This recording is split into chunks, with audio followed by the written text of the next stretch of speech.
BJP प्रत्याशी बजरंग शुक्ला जी को अब की बार किराड़ी विधानसभा से विधायक चुने और अपनी विधानसभा का सर्वांगीण विकास कराएं। जी हाँ बंधुओं, आने वाली तारीख 5 फरवरी को पोलिंग बूथ पर जाकर कमल की बटन को दबाकर अब की बार बजरंग शुक्ला जी को भारी बहुमत से जिताना है और अब की बार किराड़ी विधानसभा को चमकाना है। जी हाँ, भूल न जाना, एक ही नारा एक ही नाम, कमल निशान कमल निशान।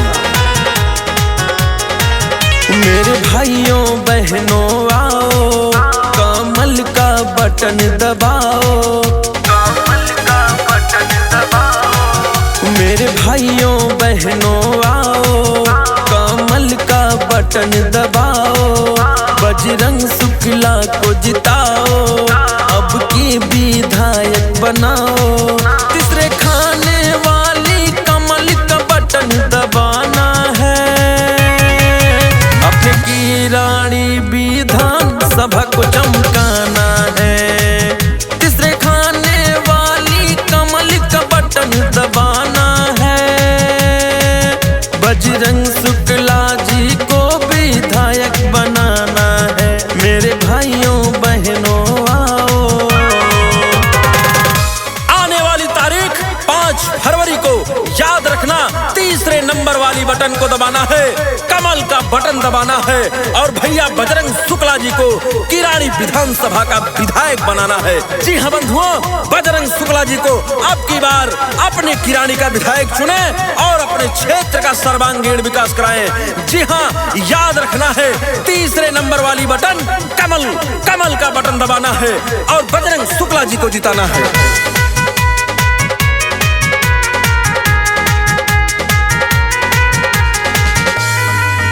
ये किराड़ी विधानसभा में हरियाली लाएंगे, अपने क्षेत्र को स्वर्ग से सुंदर बनाएंगे।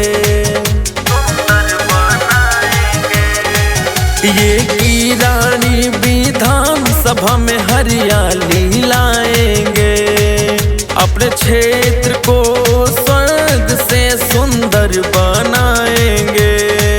अपने किराड़ी में कमल जिताओ, गरीबी दूर भगाओ। अपने किराड़ी में कमल जिताओ, गरीबी दूर भगाओ।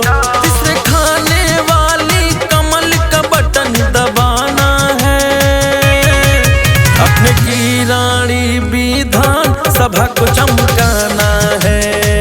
तीसरे खाने वाली कमल का बटन दबाना है, बजरंग शुक्ला जी को विधायक बनाना है। मेरे भाइयों बहनों आओ, किराड़ी विधानसभा करे पुकार, बजरंग शुक्ला अब की बार। जी हाँ, किराड़ी विधानसभा करे पुकार, बजरंग शुक्ला अब की बार। तीसरे नंबर वाली बटन को दबाना है, कमल का बटन दबाना है और बजरंग शुक्ला जी को किराड़ी का विधायक बनाना है। जी हाँ बंधुओं, आने वाली तारीख 5 फरवरी को तीसरे नंबर वाली बटन को दबाना है, कमल का बटन दबाना है और बजरंग शुक्ला जी को विधायक बनाना है। जी हाँ, भूल न जाना, किराड़ी विधानसभा करे पुकार, बजरंग शुक्ला अब की बार।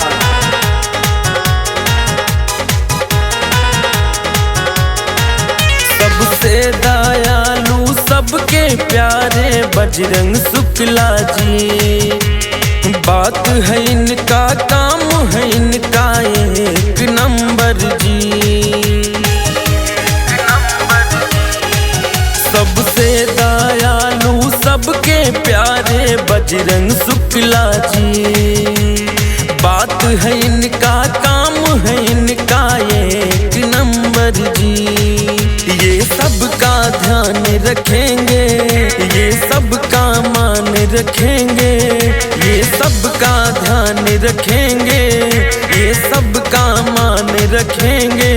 तीसरे खाने वाली कमल का बटन दबाना है, अपने किराड़ी विधानसभा को चमकाना है।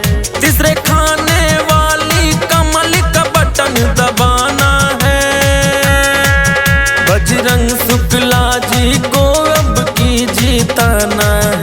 मेरे भाइयों बहनों आओ, मेरे भाइयों बहनों आओ, कमल का बटन दबाओ, मेरे भाइयों बहनों आओ, कमल का बटन दबाओ, बजरंग शुक्ला को जिताओ, अब की विधायक बनाओ।